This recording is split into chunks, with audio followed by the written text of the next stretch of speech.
Everyone and welcome to our YouTube channel enjoyment with studies. कैसे हो सभी? With fresh brains पूरे जोश के साथ वेलकम बैक। तो आज मैं आपको बताने वाली हूँ कुछ ऐसे देशों के बारे में जहाँ हमेशा रोशनी रहती है, रात होती ही नहीं, लोग सोते भी होंगे तो कैसे, ये चीज़ बस सोचने वाली है। तो वहाँ हमेशा रोशनी रहती है। तो ये चक्र कैसे, क्या है, ये मैं आपको सब बताऊंगी। तो देखिए, अपने सौरमंडल में एक नीला ग्रह है जिसे ब्लू प्लैनेट कहते हैं, वो अपनी एक धरती है। अपनी धरती जो है वही जीवन बसता है, हमें ये चीज पता है। तो अपनी धरती पे 195 195 कंट्रीज हैं। तो इन कंट्रीज में से कुछ देश ऐसे हैं जहाँ पे हमेशा रोशनी रहती है, रात नहीं होती है। तो मैं वन बाय वन करके आपको कंट्रीज का नाम बताती हूँ। सबसे पहले तो है अलास्का। अलास्का अभी अमेरिका का राज्य है। पहले वो रशिया का हिस्सा था, पर अमेरिका के खरीदने पर वो अभी अमेरिका का हिस्सा हो चुका है। कहते हैं कि वहाँ 12:30 रात के, जब अपने यहाँ पे 12:30 बजे रात होती है भारत में, जब 12:30 रात होती है तो उस टाइम पे अलास्का में 12:30 सूरज जो है वो हल्का सा डूबता है। हल्का सा डूबता है और ठीक 50 मिनट बाद वो सूरज फिर से उदय हो जाता है, फिर से निकल जाता है और वहीं अपने बीच में आ जाता है। मतलब इस जगह पे ना पूरी तरह, ना तो एकदम पूरी तरह से रात होती है, ना ही पूरी तरह एकदम चढ़ा सूरज बीच में दिखाई देता है। सूरज जो है वो हल्का सा घूमता रहता है वहीं पे। पर रात के 12:30 बजे ऐसा लगता है कि सूर्योदय होने वाला है, पर थोड़ा सा ऐसे छुपकर ठीक 50 मिनट बाद सूर्योदय वापस हो जाता है। सूरज छिपने के बाद फिर से वो वापस आ जाता है 50 मिनट बाद। तो ये थी अलास्का की बात। नेक्स्ट है कनाडा। कनाडा बड़े बड़े देशों में से एक देश माना गया है। कनाडा जो है वो बहुत ही ज़्यादा डेवलप्ड कंट्री है। तो यहाँ पे मानते हैं कि यहाँ पे उत्तर पश्चिमी इलाकों में गर्मियों के मौसम में 51 दिन तक सूरज नहीं डूबता। 51 दिन तक सूरज डूबता नहीं है। दिन दिन जैसा ही रहता है 51 दिनों तक। मतलब रात होती ही नहीं, वो अंधेरे का नाम और निशान भी नहीं होता 51 दिनों में, 51 डेज में।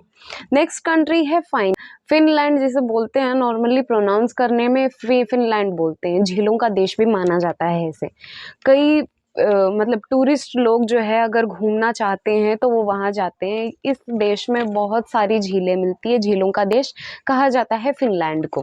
तो यहाँ पे अब समर सीजन में 80 दिन तक सूर्योदय नहीं होता। मानते हैं कि यहाँ गर्मियों के मौसम में 80 दिनों तक सूर्योदय नहीं होता, मतलब सूर्यास्त नहीं होता। सॉरी, मैंने थोड़ी सी मिस्टेक कर दी। सूर्यास्त नहीं होता, सूरज जो है वो डूबता नहीं 80 दिन तक।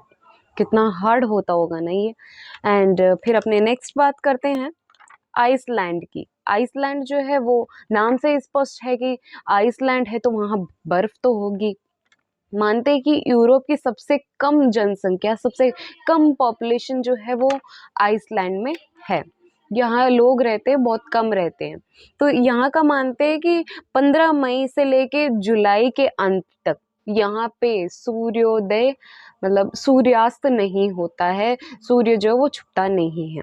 अब 15 मई से लेके जुलाई की एंड तक सोच लो, 2 महीने तो हो गए। 2 महीने और 15 दिन भी, जो मई के 15 दिन है वो भी अलग।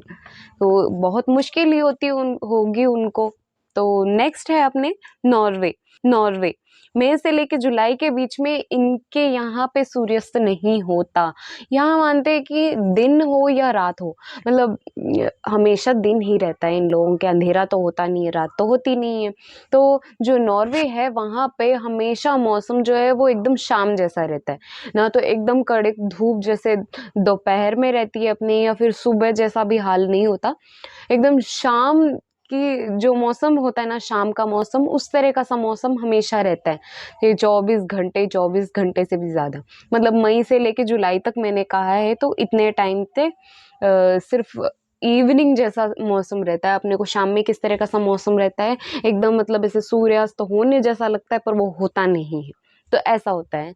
नेक्स्ट कंट्री है स्वीडन। स्वीडन में मई से लेके 20 अगस्त तक सूर्यास्त नहीं होता। मई से लेके 20 अगस्त, मई, जून, जुलाई, अगस्त 20 तक, तो 3 महीने से भी ज़्यादा हो गया ये। तो इतने समय तक यहाँ पे सूर्यास्त नहीं होता, रात नहीं होती है। तो अब मैं आपको बताती हूँ कि ऐसा होता क्यों है। हमें पता है कि अपनी जो धरती है उसके एक्सिस होती है जिस पे वो गोल चक्र घूमती है, अपने अक्ष पर घूमती है वो। पर अपने को ये चीज़ भी पता है कि अपनी धरती जो है वो एकदम सीधी होके ऐसे नहीं घूमती है, वो हल्की टेढ़ी है, मतलब 23.5 डिग्री झुकी हुई है। तो अपने सूरज मतलब सूरज की तरफ जिस साइड का फेस होगा उस तरफ तो दिन होगा, समझो ये सूरज है और ये कोई मतलब अपनी धरती मान लो।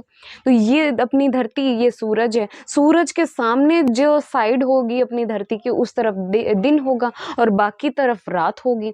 अपनी धरती जब गोल घूमती है मतलब 24 घंटे में अपनी एक गोला चक्र पूरा करता है, 12 घंटे में अपने को रात आ जाती है, 12 घंटे में अपने को दिन आ जाता है। तो इसका सिर्फ 12 घंटे का चक्र है कि इतना घूमता है ये, अपनी धरती घूमती है इतनी, ये तो इतना है। पर जब अब मैंने कहा कि 23.5 डिग्री झुकी हुई है, तो ऐसे झुकी हुई मान लिया, पहले मैंने ऐसे दिखाया था, अब मैंने कहा ऐसे।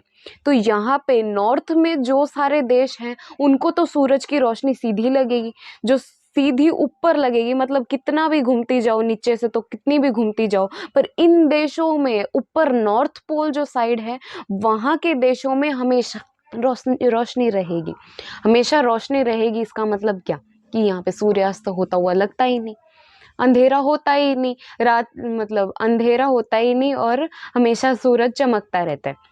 मैंने ये भी कहा था कि कई देशों में अगर ऑल टाइम सूरज की रोशनी है तो कई देशों में हमेशा रात ही रहती है, दिन का समय होता ही नहीं उनको।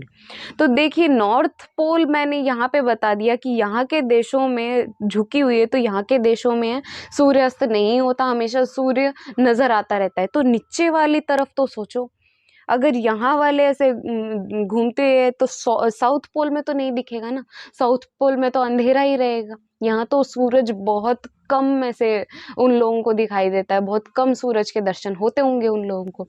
तो ये था साइंटिफिक रीज़न।